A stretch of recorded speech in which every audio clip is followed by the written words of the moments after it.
Hey everybody. Again, here we are on a Saturday with this video. Just know you'll get it one day through the week.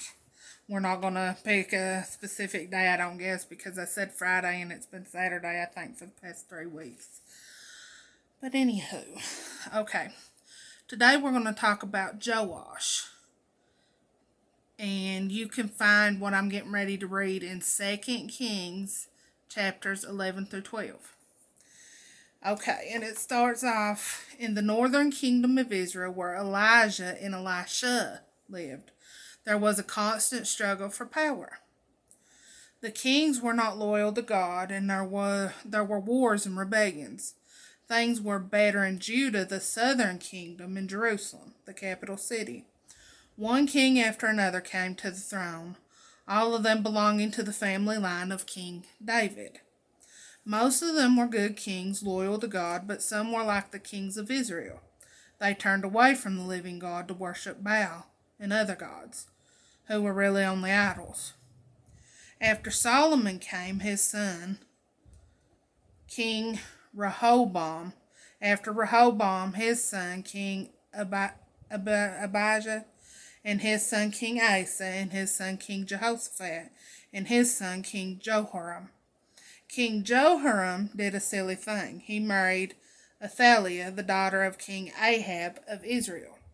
He should have known that a marriage like that would lead to trouble, and it did. But the worst of it came after King Jehoram had died. The new king, Ahaziah, the son of King Jehoram and Queen Athaliah, decided to go on a family visit to the king of Israel. Unluckily, he chose the wrong time. While he was there, an army officer called Jehu led a revolt. The king of Israel was killed, and Jezebel, the queen mother, was thrown from the palace window at Jezreel to die a horrible death as God said she would. Now remember, we had read about that. I think that was one of our fun facts. When she was thrown from the window, the dogs ate her. Now Ahaziah leapt into his chariot and tried to escape, but Jehu's men caught up with him, and he was so badly wounded he died before he could get home. When Queen Athaliah heard what had happened, she went mad with rage. She ordered her soldiers to kill every single member of the royal family. She would rule the kingdom of Judah herself.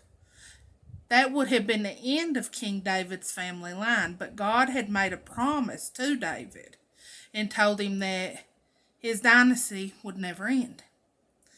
Athaliah killed all the royal family except one. King Uzziah's baby son, Joash, was rescued by his aunt, who took him to the temple and hid him there. For 6 years, Joash was looked after by the high priest Jehoiada. It was a complete secret, no one knew. But when Joash was 7, Jehoiada sent for the soldiers in command of the royal guard and let them into the secret. "This is what you must do," he said, and he told them his plan. The following Saturday, the Sabbath, all the guards who were going off duty, I guess I should have said the following Sunday, the Sabbath, all the guards who were going off duty went straight to the temple.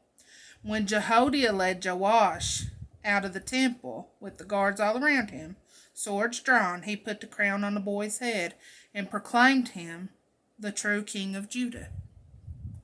The people were overjoyed. "Long live the king," they shouted. When Queen Athaliah heard the noise, she hurried to the temple and saw Joash standing there. "Treason, treason," she shouted, but no one came to help her. Queen Athaliah's reign had been a reign of terror. Everyone feared and hated her, so the soldiers took her away and killed her. Then the people went to the temple of Baal and tore down the idols and smashed the altars. Now they were free once again to worship God and live in peace. Joash reigned for 40 years. Jehoiada, the high priest, had taught him to know and love God's law from his babyhood, and he did not forget it. God's temple had been neglected. The first thing Joash wanted to do as a king was to repair and restore it. So Joash became famous in history not only as a boy king, but as a king who repaired God's temple. And I think we will leave it there for this week. Next week we'll go on and talk a little bit more.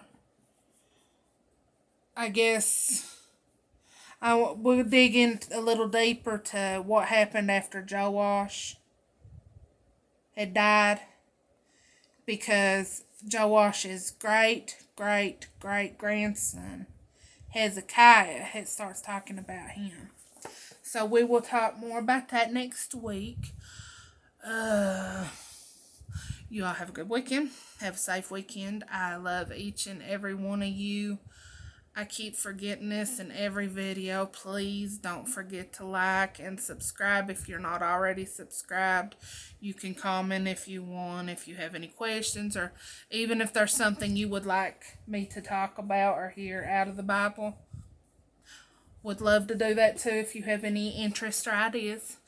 Like I said, I love you all. Have a good weekend, and I will see you sometime next week. Bye.